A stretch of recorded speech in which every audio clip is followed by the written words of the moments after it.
अस्सलामुअलैकुम। टेलीस्कूल के इस एजुकेशन प्रोग्राम में खुशामदीद। ये प्रोग्राम टीवी पर हुकूमत पाकिस्तान और सबक फाउंडेशन की शिराकत से पेश किया जा रहा है। इसके लेसन्स पाकिस्तान के तमाम तालीमी बोर्ड बशमूल कैम्ब्रिज के सिलेबस के मुताबिक तैयार किए गए हैं, जिसमें एजुकेशन कंटेंट सबक फाउंडेशन प्रोवाइड कर रही है। सबक फाउंडेशन की वेबसाइट सबक.pk पर केजी से 12वीं जमात तक वीडियोस और प्रैक्टिस टेस्ट बिल्कुल मुफ्त दस्तियाब हैं। फिज़िक्स लेसन में आज हम ओहम्स लॉ को डिस्कस करेंगे, जो कि फेडरल बोर्ड पंजाब केपीके की class 10th chapter number 14 current electricity में मौजूद है।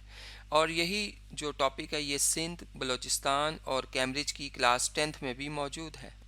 इन वीडियोस को सुनने के बाद आपको ओहम्स लॉ की स्टेटमेंट और इसकी प्रैक्टिकल एप्लीकेशन अच्छे तरीके से समझ आ जानी चाहिए। आज के फिज़िक्स के लेसन और इससे मुंसलिक वीडियोस को घर बैठे देखने के लिए आप सबक.pk की वेबसाइट पर जा सकते हैं। यहाँ पर तमाम बोर्ड्स की 9वीं से 12वीं जमात तक फ़िज़िक्स के सारे टॉपिक्स पर वीडियोस और प्रैक्टिस टेस्ट बिल्कुल मुफ्त मौजूद हैं। इनके ज़रिए आप अपने कंसेप्ट को पुख्ता करके इम्तिहानात में शानदार नंबर हासिल कर सकते हैं। स्टूडेंट्स, आज हम बात करेंगे ओहम्स लॉ के ऊपर। अब ओहम लॉ क्या है बेसिकली कि ओहम लॉ ये बात करता है जी कि अगर आप ज्यादा आप एक सर्किट के अंदर अगर आप एक बड़ी बैटरी अप्लाई करेंगे तो जो करंट होगा वो भी क्या होगा, ज्यादा होगा, ज्यादा करंट फ्लो करेगा। कम बैटरी यानी ज्यादा पावर की बैटरी होगी तो ज्यादा करंट फ्लो करेगा, कम पावर की बैटरी होगी तो कम करंट फ्लो करेगा।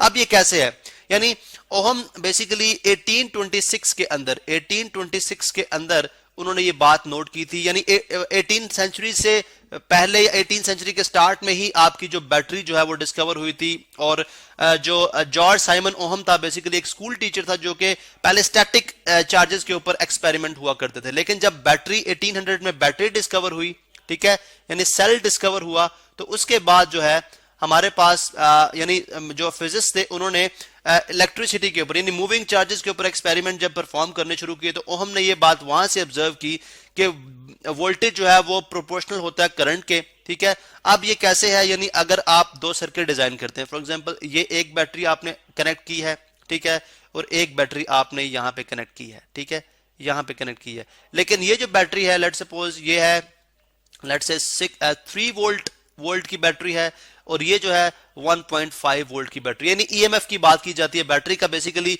बैटरी की पावर होती है, बैटरी भी एक पोटेंशियल डिफरेंस प्रोवाइड करती है जो कि हम ऑलरेडी डिस्कस कर चुके हैं कि 3 वोल्ट की बैटरी है, ये 1.5 वोल्ट की बैटरी है। अब इसके साथ भी यानी ये इसका पॉजिटिव टर्मिनल है, ये इसका नेगेटिव टर्मिनल है, ठीक है।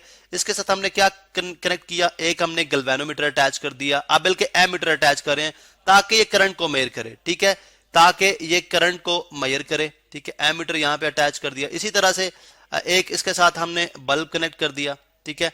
अब बल्ब आप जानते हैं बेसिकली इसके अंदर एक फिलामेंट होगा जो हम यहाँ पे शो करते हैं, ठीक है, ये बेसिकली एक फिलामेंट के तौर पे आ रहा है, ठीक है, जिसमें से डेफिनेटली करंट पास करेगा और देन ये जो है इसका दूसरा टर्मिनल हमारी बैटरी के नेगेटिव के साथ कनेक्टेड है। और इसी तरह एग्जैक्टली इसी तरह का सर्किट हमने यहाँ पे भी बनाया, ठीक है। सिंपल इसलिए है, ये मैं सिंपल सर्किट इसलिए ले रहा हूं कि आपको समझने में आसानी हो जाएगी। इसके साथ भी हमने एक एमीटर कनेक्ट किया, ठीक है, जो कि इस करंट इसके अंदर जो करंट है उसको मेजर करेगा। और यहाँ पे भी एक हमने बल्ब कनेक्ट कर दिया, ठीक है, सीरीज के अंदर है सब कुछ। और उसके बाद यहाँ पे डेफिनेटली इसमें जो बल्ब कनेक्ट हुआ है उसका भी वो भी जब ग्लो करेगा तो किस वजह से, फिलामेंट टंगस्टन हो सकता है, किसी भी मेटल का फिलामेंट यहाँ पे आपने अटैच किया। अब देखें हमने देखा जी एमीटर यहाँ पे जितनी, अब देखें एमीटर क्या है, बेसिकली एक ऐसा डिवाइस है जो कि करंट को मेजर करता है। क्या करता है जी, करंट यानी फ्लो ऑफ चार्जेस को मेजर करता है एक क्रॉस सेक्शन में पर सेकंड के लिहाज से, बताएगा कि कितने इस वायर में से पर सेकंड के लिहाज से कितने चार्जेस पास करें। ये करंट है जिसको हम आई से डिनोट करते हैं और इसका यूनिट जो होता है, ठीक है, इसका यूनिट जो होता है वो क्या होता है, एम्पेयर्स, ठीक है, एम्प्स भी बोलते हैं या एम्पेयर्स भी बोलते हैं, जो कि जो साइंटिस्ट था एम्पेयर उसी के नाम पे रख दिया गया। और उसी तरह से वोल्टेज, ये बेसिकली क्या है, हमारे पास पोटेंशियल डिफरेंस जिसको हम V से डिनोट करते हैं वो किसके इक्वल है, 3 वोल्ट के इक्वल है। अब यहाँ पे आप देखें ये this is not algebraic equation, ये एक अलजेब्रिक इक्वेशन नहीं है कि V is equal to 3 times of V, ऐसा नहीं होता। बेसिकली फिजिक्स के अंदर वोल्टेज का जो डायमेंशन है, जो सिंबल है, वो भी V होता है, और जो इसका यूनिट है जिसको हम वोल्ट्स बोलते हैं वो भी आप V से ही डिनोट करते हैं। तो voltage is equal to 3 volt, ठीक है। इसी तरह से हम जो जॉर्ज साइमन था, उसने यानी जॉर्ज साइमन ओहम बेसिकली पूरा नेम है उसका, उसने ये बात ऑब्जर्व की कि 3 वोल्ट के केस में आपका जो एमीटर है, 3 वोल्ट के केस में आपका एमीटर जो करंट शो कर रहा है वो कितना है, 0.6 एम्पियर है, ठीक है, 0.6 एम्पियर है। और 1.5 वोल्ट के केस में जो आपका एमीटर करंट शो कर रहा है वो कितना है, 0.3 एम्पियर है। अब यहां पे एक बड़ी इंटरेस्टिंग सी बात है, यानी 0.3 एम्पियर इस केस में और 0.6 एम्पियर इस केस में, मीन के हमने देखा जब वोल्टेज 3 वोल्ट है जो कि इस वोल्टेज के 2 टाइम्स के बराबर है, यानी 1.5 टाइम्स 2 करें तो 3 वोल्ट आता है, ठीक है। यानी अगर इसका वोल्टेज, यानी मैं लेट सपोज ये बोलता हूं ये सर्किट ए है और ये सर्किट बी है, यानी सर्किट ए का जो वोल्टेज है, ठीक है, वो 2 times of voltage of circuit B है, ठीक है, 2 times of voltage of circuit B है। और इसी तरह जो करंट है यानी आई जो है वो सर्किट ए का वो 2 times of current of circuit B है, ठीक है। तो यहां से हमने देखा जी कि अगर हम वोल्टेज यानी पोटेंशियल डिफरेंस या बैटरी 2 टाइम्स हैवी लगाएंगे दोनों सर्किट्स में, यानी इस सर्किट में अगर इस सर्किट के मुकाबले में 2 टाइम्स हैवी बैटरी लगाएंगे तो करंट भी 2 टाइम्स ज्यादा पास करेगा, 2 टाइम्स ज्यादा पास करेगा, ठीक है। मतलब क्या हुआ कि वोल्टेज जो है वो करंट के प्रोपोर्शनल है, ठीक है, वोल्टेज जो है वो करंट के प्रोपोर्शनल है। तो यहां पे हम थोड़ा सा हम इसको एक्सप्लेन करते हैं, ठीक है। क्या मतलब हुआ कि अगर हम वोल्टेज बढ़ाते हैं तो करंट बढ़ता है, ठीक है, वोल्टेज बढ़ाते हैं तो करंट बढ़ता है, यानी ज्यादा से ज्यादा चार्जेस पास करेंगे। लेकिन आपने देखा कि प्रोपोर्शनैलिटी को जब भी खत्म करें तो हम एक कांस्टेंट इंट्रोड्यूस करते हैं, that constant is called R, which is called resistance. This is called resistance. अब रेजिस्टेंस बेसिकली क्या है जी, एक रेजिस्टेंस का मतलब है कि जब चार्जेस के फ्लो होने को रोका जाए वो रेजिस्टेंस कहलाता है, चार्जेस के फ्लो होने को रोकना, यानी रेजिस्टेंस की वजह से चार्जेस को रुकावट पैदा होती है, जो वोल्टेज है वो चार्ज को एनकरेज करता है, ठीक है, उनको हेल्प करता है कि वो मूव करें, और करंट जो है वो चार्ज का फ्लो करना है, ठीक है। अब उसने एक्सपेरिमेंटली ये बात नोट की कि किसी बैटरी का जो वोल्टेज है वो किसके बराबर होता है, आर टाइम्स करंट के, यानी उस सर्किट का जितना रेजिस्टेंस है उसको अगर करंट से मल्टीप्लाई कर दो तो वो वोल्टेज ऑफ द बैटरी के बराबर होगा।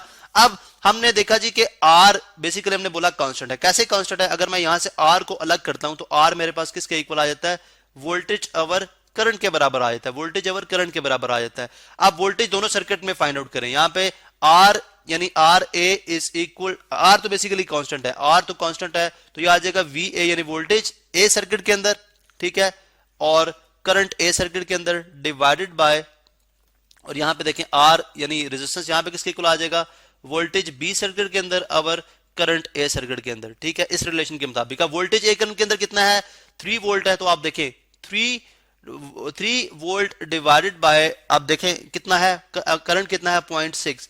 आप इसको सॉल्व करें तो आपके पास आंसर आएगा 5 ओम। आप इसको सॉल्व कर लें, ठीक है, बिकॉज पॉइंट कैंसिल हो जाएगा, यहां पे 10 बन जाएगा, 3 1 3 2 6 और 2 1 2 5 और 5 ओम। ओम बेसिकली क्या है, इसका मतलब है ओम एक यूनिट है किसका, रेजिस्टेंस का यूनिट है। ओम किसका यूनिट है जी, रेजिस्टेंस का। एक ओम किसके बराबर होता है, यानी 1 ओम इज इक्वल टू जब एक सर्किट में से 1 वोल्ट आप जो है वो पोटेंशियल डिफरेंस अप्लाई करें और उसमें जो करंट पास करे वो 1 एम्पियर हो, तो वो बेसिकली किसके इक्वल होगा, 1 ओम के इक्वल होगा। इसका मतलब है ओम बराबर है वोल्ट पर एम्पियर, ओम बराबर है वोल्ट पर एम्पियर। इसी तरह यहां से भी देखें, यहां पे भी अगर आप देखें तो यहां पे आर किसके इक्वल आ जाएगा, वोल्टेज अक्रॉस बी कितना है 1.5 वोल्ट, ठीक है, करंट कितना है 0.3 एम्पियर है। इन दोनों को सॉल्व कर लें, आपके पास रेजिस्टेंस तब भी 5 ओम ई आर है।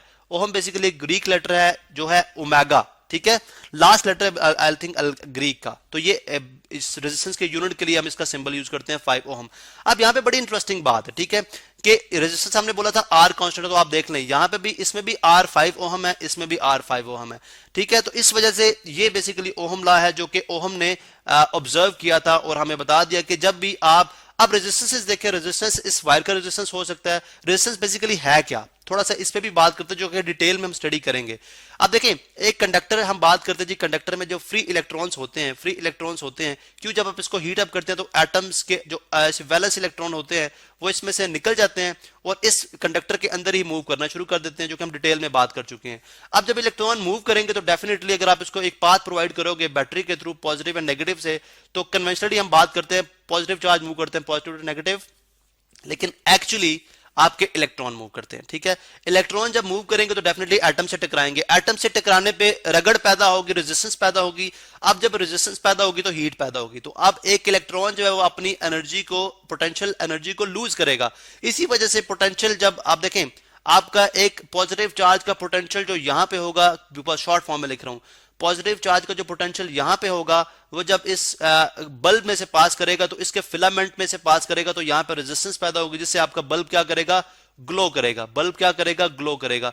अब यहां पे जो बल्ब ग्लो करेगा वो ज्यादा तेज होगा, यहां पे जो बल्ब ग्लो करेगा वो कम तेज होगा, बिकॉज इस यहां पे करंट कम पास हो रहा है, यहां पे करंट ज्यादा पास हो रहा है। ठीक है, अब बल्ब जब ग्लो करता है, क्यों करता है, बिकॉज इलेक्ट्रॉन जब पास करते हैं इस फिलामेंट में से, तो फिलामेंट के जो एटम है उनके साथ इलेक्ट्रॉन टकराते हैं, रेजिस्टेंस पैदा होती है, तो हीट प्रोड्यूस होती है। ठीक है, थर्मियोनिक एमिशन आप डिटेल में पढ़ेंगे अगले लेक्चर्स में जाके, उसकी वजह से बल्ब ग्लो करता है। ठीक है, फिलामेंट ग्लो करता है बिकॉज इसका मेल्टिंग पॉइंट जो टंगस्टन होता है बहुत ज्यादा इसका मेल्टिंग पॉइंट होता है, जिसपे मेल्ट करता है, इसलिए ये बहुत हीट अप हो जाता है, रेड फॉर्म में चला जाता है और ये ग्लो करना शुरू कर देता है। ठीक है, अब रेजिस्टेंस तो वायर का भी हो सकता है, वायर का रेजिस्टेंस बहुत कम होता है जो हम इग्नोर करते हैं। रेजिस्टेंस इस बैटरी का भी होता है, बिकॉज जो बैटरी आप यूज करते हैं इसमें इलेक्ट्रोड्स होते हैं। ठीक है, एक नेगेटिव एक पॉजिटिव इलेक्ट्रोड होगा, एक नेगेटिव इलेक्ट्रोड होगा। ठीक है, अब ये जो इलेक्ट्रॉन जाहिर है इसमें जो आयंस ट्रेवल करते हैं उसमें भी रेजिस्टेंस होता है। ठीक है, उनको भी रुकावट पैदा होती है। सोल्यूशन यानी जो सोल्यूशंस आप यूज करेंगे, इलेक्ट्रोलाइट यूज करते हैं, लेट्स सपोज सल्फ्यूरिक एसिड है या जो भी है, उनमें जब टकराते हैं तो वहां पे भी रेजिस्टेंस पैदा होता है। इलेक्ट्रॉन एक दूसरे से दूर है तो रेजिस्टेंस ज्यादा होगा, यानी इसका बैटरी का इंटरनल रेजिस्टेंस भी होता है, वायर का रेजिस्टेंस बिल्कुल नेग्लिजिबल होता है, जिसको हम जीरो सपोज करते हैं। ठीक है, और इसी तरह से जो सबसे ज्यादा जिसका सिग्निफिकेंट रेजिस्टेंस है वो इस बल्ब के अंदर जो फिलामेंट यूज हुआ है उसका रेजिस्टेंस जो इलेक्ट्रॉन को रोकता है, तो उस रेजिस्टेंस, ठीक है, जो कि यूटिलाइज हो गया इस हीट एनर्जी में, यानी जितना पोटेंशियल डिफरेंस था इस बैटरी ने, जितना इस पॉजिटिव चार्ज को पोटेंशियल दिया, ठीक है, जो कि हायर से लोअर की तरफ मूव कर रहा है, वो जब यहां पे पहुंचता है तो उसका पोटेंशियल जाया हो जाता है। कहां पे जाया हुआ, वो पोटेंशियल जो है वो उसने इसको हीट अप कर दिया, यानी वो पोटेंशियल कन्वर्ट हो गया हीट एनर्जी के अंदर। किस में कन्वर्ट हो गया, हीट एनर्जी के अंदर।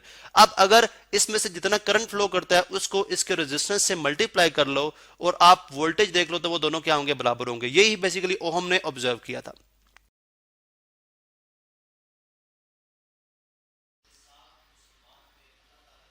Effect of temperature upon resistance.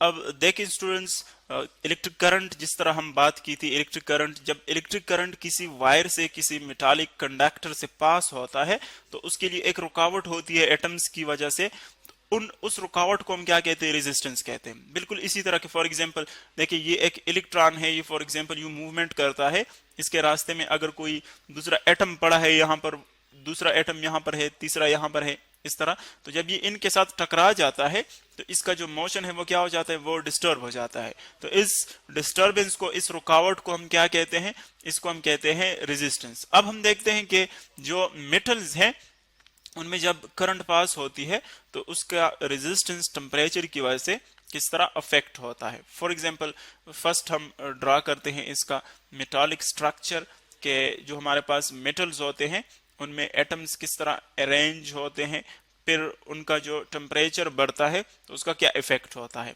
देखिए फर्स्ट ऑफ ऑल हम ड्रा करते हैं इसका जो स्ट्रक्चर है, एटॉमिक स्ट्रक्चर है। देखिए मेटल्स जो होते हैं वो हमारे पास क्रिस्टल फॉर्म में होते हैं। क्रिस्टल का मतलब ये है कि इनके जो एटम्स है वो एक दूसरे के साथ बहुत ज्यादा क्लोजली पैक होते हैं, बहुत कम डिस्टेंस में एक दूसरे के साथ होते हैं, और इनका जो पैटर्न होता है वो रेगुलर होता है, यानी सारे जो एटम्स हैं वो एक ही पैटर्न में होते हैं। देखिए जिस तरह कि आपको यहाँ पर नजर आ रहा है, एक जितने डिस्टेंस पर है और एक जैसे एटम्स है, और बिल्कुल एक इनका जो सराउंडिंग है वो सबका एक जैसा होता है। तो इसको हम क्या कहते हैं, इस तरह के हमारे पास जो फॉर्म होता है इसको हम कहते हैं क्रिस्टल। अब देखें जो हमारे पास इलेक्ट्रिक करंट होता है, फर्स्ट ऑफ ऑल वो क्यों मूव करता है और फिर वो टेम्परेचर से किस तरह अफेक्ट होता है। तो इलेक्ट्रिक करंट जब भी मूव करता है उसके लिए एक हमारे पास जो इंपॉर्टेंट चीज है, जो रिक्वायर्ड है, वो क्या है, वो है potential difference. Potential difference, potential difference क्या है? पोटेंशियल डिफरेंस को फर्स्ट हम एक्सप्लेन करते हैं एक ग्रेविटेशनल एग्जांपल से, फिर आते हैं हम इलेक्ट्रिकल एग्जांपल पर। देखिए, आप कंसिडर कर लें, लेट्स सपोज ये ग्राउंड है, ग्राउंड के ऊपर आप खड़े हैं। सपोज ग्राउंड के ऊपर आप हैं तो आपका हाइट क्या होगा? जीरो होगा, क्योंकि आप ग्राउंड से ऊपर नहीं गए हैं, बिल्कुल उसके ऊपर खड़े हैं, जीरो हाइट है आपका। अब अगर आप किसी ऑब्जेक्ट को उठाते हैं, यूं ऊपर जाते हैं, यहां पर एक बिल्डिंग का छत है, उसके ऊपर आप उसको रखते हैं, यानी ग्राउंड से आपने उसको उठा दिया, यहां पर रख दिया। ये एक बॉडी है जिसका मैस है m, आपने इसको यहां से उठा लिया ग्राउंड से और इसको छत के ऊपर रख लिया, बिल्डिंग के ऊपर। तो देखिए, जब आप इसको यहां से उठाते हैं तो एक टर्म हम यूज करते हैं जिसको हम कहते हैं पोटेंशियल एनर्जी। पोटेंशियल एनर्जी जिसका मैथमेटिकल फॉर्म हमारे पास होता है mgh। एंड अगर आप देखें, ये m इसका मैस है, g ग्रेविटेशनल एक्सेलरेशन है और h क्या है? हाइट है इसका। तो अगर h जीरो है, हाइट जीरो है, तो इसका मतलब ये है कि ग्राउंड के ऊपर इसकी पोटेंशियल एनर्जी क्या है? जीरो है। आप h की जगह जीरो पुट कर ले तो पोटेंशियल एनर्जी जीरो बन जाएगी। अब आप यूं कर ले कि इस ऑब्जेक्ट को उठाएं, ऊपर उठाएं, जितने आप ऊपर उठाएंगे देखें तो आपका हाइट इंक्रीज होता है, क्योंकि आप ग्राउंड से दूर होते जा रहे हैं, आपका हाइट इंक्रीज हो रहा है। तो इसका मतलब ये है कि पोटेंशियल एनर्जी इंक्रीज हो रही है, क्योंकि देखें m और g तो यहां पर जीरो नहीं हो सकते, इसीलिए सिर्फ एक ही चीज चेंज हो रहा है और वो है h। जब h इंक्रीज हो रहा है तो इसका मतलब है कि पोटेंशियल एनर्जी इंक्रीज हो रही है। तो यहां पर आपकी देखें पोटेंशियल एनर्जी जो है वो उसकी एक खास वैल्यू होगी, यानी वो जीरो नहीं होगी। तो अब हमारे पास दो पॉइंट्स आ रहे हैं, एक हमारे पास पॉइंट ये है जीरो हाइट का और एक पॉइंट ये है जो कोई भी हाइट आप ले सकते हैं, आप 10 मीटर, 20 मीटर, 50 मीटर ले सकते हैं। तो देखें, दो पॉइंट्स आ गए। अब इनके दरमियान चूंकि पोटेंशियल एनर्जी डिफरेंट है दोनों पॉइंट्स के ऊपर, तो हम कहेंगे कि दोनों के दरमियान एक डिफरेंस पाया जाता है, फर्क पाया जाता है। एक को आप कहें पोटेंशियल एनर्जी फाइनल और दूसरे को आप कहें पोटेंशियल एनर्जी इनिशियल। देखिए, तो इनके दरमियान एक फर्क है। फॉर एग्जांपल, इसकी वैल्यू यहां पर है लेट्स सपोज 100 जॉल, और चूंकि यहां पर जीरो है तो हम लेते हैं 0 जॉल। तो देखिए फर्क कितना हुआ, फाइनल से इनिशियल सब्ट्रैक्ट कर लेते फर्क आ जाएगा, 100 माइनस 0 इज इक्वल टू 100 आ जाएगा। तो ये हमारे पास आ जाएगा पोटेंशियल का फर्क, पोटेंशियल का फर्क आ गया।